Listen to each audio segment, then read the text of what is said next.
Hey guys, what's up? It's Mac. Just throwing this out there again, my top surgery is in less than 2 months. I have a You Caring page taking donations for my top surgery, which is gonna be $7,500. If you guys happen to want to donate or share my page, which you obviously don't have to, of course, but if you feel like it, the link for my You Caring page is going to be in the description. I love you. So today I'm going to be talking about how to be a good LGBTQ plus ally. So one of the first things is to understand your privilege. Now, privilege doesn't mean that you are rich, have an easy life, that everything's been handed to you, and that you've never had to struggle or work hard.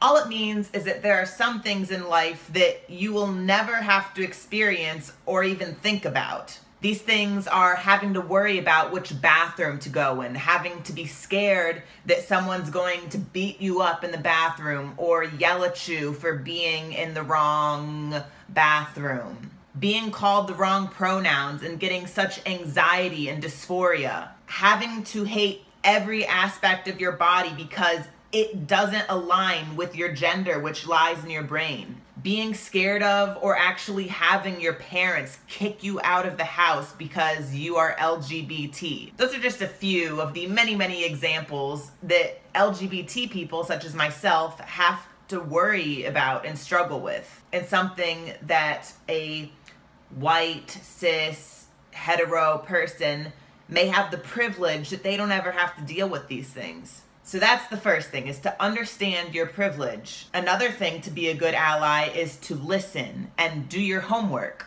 This is going to help you understand your friend better and understand how to help them, how to support them. So besides asking your friend or someone that you're trying to be an ally to questions, if you don't feel maybe comfortable asking them questions personally, Google it. There are articles, there are websites, there are wiki posts, there's everything on Google. So if you have questions, either ask or Google it to help understand a LGBT person better. Something else is to speak up for LGBT people, but don't speak over LGBT people. This is meaning to use your voice and your privilege to educate others, but don't speak over the community that you're trying to support, and don't take credit for something that the LGBT population is already saying. Going along with speaking up, anti-LGBT comments and jokes are harmful. So if you're hearing your friends or family or coworkers making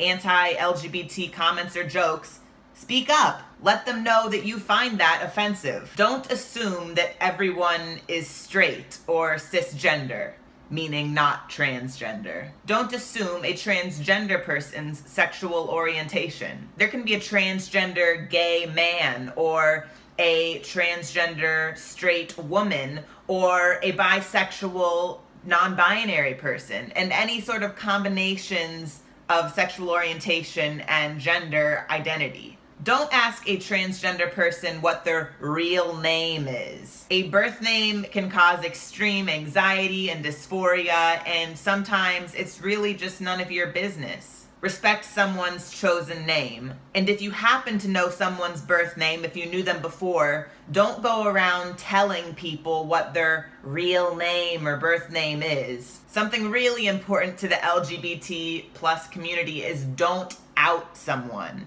This means telling someone that this is a transgender person, or yeah, he's gay, or she's a lesbian. This is really personal information, and it's up to someone who's LGBTQ plus to tell other people that they are such. It's not your place unless you have permission to tell someone that they're LGBTQ plus. Something kind of unknown to a lot of straight, cis people is to not make backhanded compliments. Some examples of these are, I would have never known you're transgender. You're just so pretty. I would have never known. You look like a real woman or a real man. Oh my gosh, he's so hot. I'd date him even though he's transgender. Things like that come off as pretty rude. Another way to be a good ally is if you don't know someone's gender pronouns, ask. Asking someone's pronouns is a lot less offensive than calling them the wrong pronouns and having them be offended because of that. Something really important about transgender people is don't ask them about their genitals. You wouldn't go up to anybody on the street and ask, hey, what do your genitals look like? That's rude, that's weird, so don't ask a transgender person that. Don't ask anybody that. It's also inappropriate to ask a transgender person, have you had the surgery? What surgery? There's a lot of different surgeries. What is the surgery? What do you mean by the surgery? If someone wants to share with you if they've had surgeries, if they haven't had surgeries, that's up to them, so just stray away from that topic. Another thing not to ask LGBTQ plus people is how they have sex. How do you have sex? I can think of a few different ways. Just like asking someone about their genitals, you wouldn't go up to some random person on the street and be like, hey, how do you have sex? That's inappropriate, that's weird, just don't ask that.